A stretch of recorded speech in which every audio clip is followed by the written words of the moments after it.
Camp 1 पर ceasefire के बीच Netanyahu का बड़ा ऐलान। ब्रेक करिए। ईरान पर कभी भी हमले के लिए फिर तैयार। 2 हफ्ते का अस्थायी युद्ध विराम अभी लागू है। पाकिस्तान की मध्यस्थता से हुआ था सीज़फायर। ब्रेकिंग और शॉट। बातचीत फेल होते ही फिर बढ़ सकता है टकराव। बड़ी खबर मैं आपको दिखा रहा हूं। एक और बड़ी खबर सीधे आई है। ब्रेक करिए जरा विजय, ये खबर को मेरे बगल में ब्रेक करिए। कभी भी जंग शुरू कर सकता है इजराइल। ब्रेक करिए। वार्ता फेल होने के बाद हाई अलर्ट पर आईडीएफ। इस वक्त की बड़ी खबर, ईरान पर कभी भी हमले के लिए तैयार इजराइल। बड़ी खबर, तुरंत जंग शुरू करने की कॉम्बैट तैयारी पूरी। टाइम्स ऑफ इजराइल की रिपोर्ट में बड़ा दावा है। फुल स्क्रीन ब्रेकिंग दिखाइए। ये बड़ी खबर मैं आपको दिखा रहा हूं। फुल स्क्रीन ब्रेकिंग दिखाइए। कभी भी हमले के लिए तैयार इजराइल। दोनों ब्रेकिंग एक साथ दिखाइए। बड़ी खबर।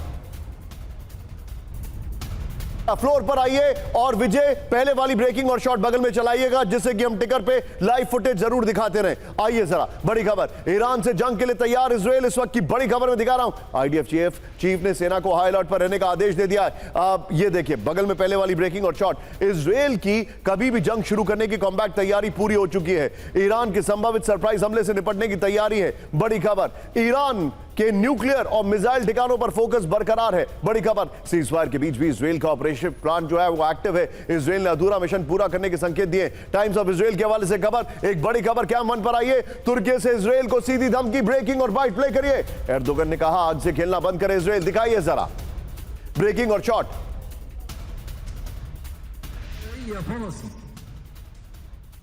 Biz nasıl Karabağ'a girdiysek क्या आपको ऐसा लग रहा है कि बातचीत फेल हो गई एंड नेतन्याहू जिस तरीके से ट्रिगर हैप्पी है, अब इसका दायरा और इसकी एक्सटेंड बढ़ जाएगी? हाँ, लगता तो ऐसे ही है, क्योंकि हॉर्मुज में जो एक्शन होने वाला है कि उसको खोलेंगे जबरदस्ती, अमेरिका कह रहा है कि जबरदस्ती खोलेंगे, तो उसमें तो भिड़ंत होगी ना।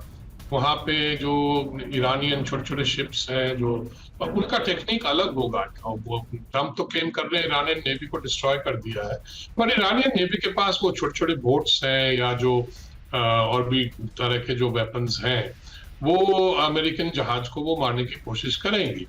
और ये जो फिर उससे बात आगे भी बढ़ सकती है, क्योंकि उससे फिर इजराइल ग्राउंड तो नहीं, मतलब जहां पे उनके ग्राउंड फोर्सेस हैं या जहां से वो सपोर्ट बेसेस हैं उनके, ये छोटे छोटे बोट्स के, फिर उस पर बमबारी हो सकती है। दोनों कर सकते हैं फिर भी।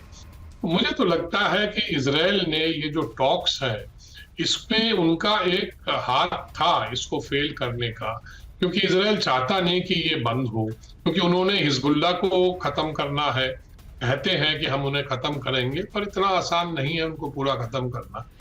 वहां पे लेबनान में भी जो लेबनीज सेंट्रल गवर्नमेंट है वो भी एक्चुअली हिजबुल्लाह के खिलाफ है। तो अभी उनके साथ बातचीत होने वाली है कि अब वो क्या करेंगे। उधर ट्रंप ने धमकी दे दी है कि चाइना को कि अगर आप वेपन्स सप्लाई करें ईरान को तो हम 50% फिर टैरिफ लगा देंगे। उनके पास तो टैरिफ का हथियार हमेशा है और वो लगाते रहते हैं। ऑल्दो सुप्रीम कोर्ट ने वहां उसको मतलब इलीगल डिक्लेयर कर रखा है और उसका लिमिट कर दिया है 10% पे। तो ये सिचुएशन अभी है। तो मुझे लगता है as soon as Americans try to open the Hormuz, we will have that spark and the trigger. आप बता रहे हैं यानी कि होर्मुज, यानी सीधे कैंप 4 पर आइए। मेरे बगल में वायरल सवाल बताइए। पिनाक सर ने कहा कि होर्मुज खोलने की कोशिश करेंगे तो स्पार्क और ट्रिगर दोनों दिखेगा।